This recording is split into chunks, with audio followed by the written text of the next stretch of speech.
Swastiastu, Salam, Namo Buddhaya, dan salam harmoni. Perkenalkan, nama saya Azza Armilia Rizky dengan NIM 2417041009. Pada kesempatan ini saya ingin melakukan wawancara untuk mengetahui bagaimana pelaku UMKM mengelola dan menjalankan usahanya.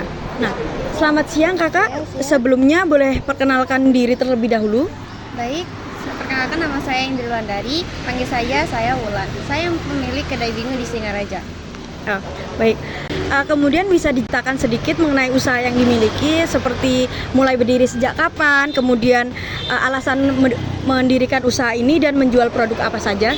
Oke, jadi pertamanya tuh saya sistem PO dulu lewat WA, jadi nanti diantarnya lewat delivery sekitar 2 bulan. Abis itu saya punya pikiran buat bangun usaha di offline supaya lebih jangkauannya lebih rame, dan ini saya buka di Jalan Sudirman sekitar 2 bulan kurang lebih dari mulai bulan puasa itu. Terus akhirnya saya udah berjalan sampai sekarang. Saya menjual produk seperti risol, lumpia ubi ungu, terus habis itu ada bolu juga, dan udah. Baik, setelah itu saya ingin menanyakan beberapa hal mengenai usaha kakak ya. Pertanyaan pertama, siapa aja sih kak yang paling sering membeli usaha kakak? Jadi karena dulu saya sistem by WA ya, delivery itu, jadi saya udah ada langganannya sih kak. Jadi pas udah berdiri kedai ini, jadi langganannya itu pas yang dari WA itu.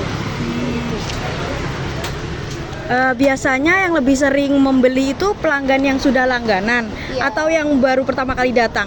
Apa sih kak yang kakak lakukan tuh buat pelanggan tuh biar kembali lagi? Oke, saya menjaga soal kualitas rasa sih kak, sama harganya juga mengikuti pasaran aja, nggak yang terlalu mahal juga nggak yang terlalu murah. Jadi sesuai sama HPP bahannya. Oke. Kapan sih kak biasanya pelanggan tuh paling ramai datang? Apakah ada waktu tertentu kayak jam waktu siang atau hari libur atau bagaimana? Ada. Biasanya orang-orang tuh kalau datang tuh lebih ramenya tuh di hari Jumat, atau bisa itu kadang dia di sore-sore karena mereka kadang pulang dari kerja sih kak, langsung mampir ke sini. Jadi kalau rame itu di sekitar hari Jumat itu full rame banget. Terus habis itu di sekitar jam-jam 3 sampai jam 4 itu dah. Baik, jika harga bahan baku naik, apakah itu langsung menaikkan harga jual atau mengurangi ukuran produk kak? Kayak misal harga minyak naik ataupun plastik naik, itu akan menaikkan harga jual atau mengurangi ukuran produk kakak? Oke, jadi sistem aku tuh kak, setiap aku udah dari awal nih aku hitung HPP-nya itu emang aku udah naikin dikit. Jadi misalkan ada bahan baku yang naik itu harganya tetap sama. Jadi gampang deh. Pokoknya kalau sebelum harga plastik atau minyak naik atau bahan baku lainnya naik, aku tuh dari awal emang udah naikin HPP aku dikit. Jadi biar bisa ngasih harga itu masih bisa normal-normal aja. Oke, baik. Biasanya kakak menentukan stok bahan untuk jualan bagaimana? Apakah berdasarkan perkiraan pembeli atau menunggu bahan habis dulu baru beli lagi? Tergantung sih kak. Kadang aku tuh cuman stok banyaknya itu di produk yang benar-benar dia tuh dibutuhkan banget. Kayak tepung itu benar-benar dibutuhkan. Terus habis itu isian mayo, terus isian risol coklat sama macanya itu, karena itu mereka tuh susah banget.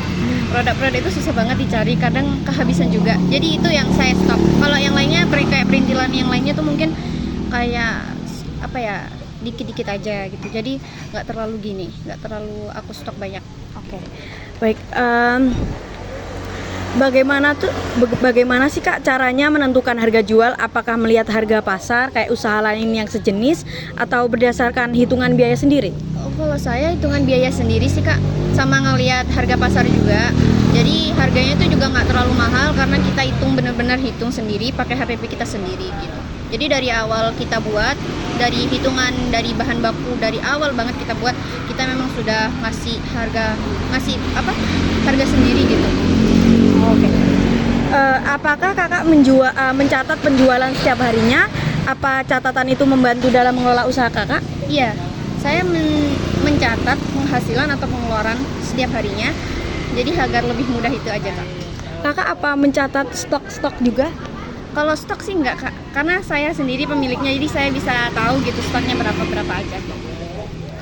apakah ada rencana membuat usahanya lebih besar seperti kayak membuka gerai lebih besar atau membuka cabang ataupun membuka marketplace? Kalau marketplace kebetulan kita udah buka di GrabFood ya.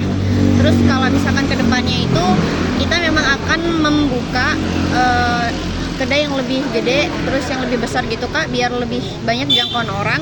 Terus habis itu stoknya biar lebih bisa banyak gitu. Baik, itu saja pertanyaan dari saya ya Kak. Terima kasih banyak atas waktu dan kesediaan Kakak untuk diwawancarai mengenai usahanya. Semoga usahanya semakin lancar dan semakin berkembang. Sekali lagi terima kasih banyak. Wassalamualaikum warahmatullahi wabarakatuh. Om Santi Santi Santi Om. Namo Buddhaya, salam kebajikan dan salam harmoni.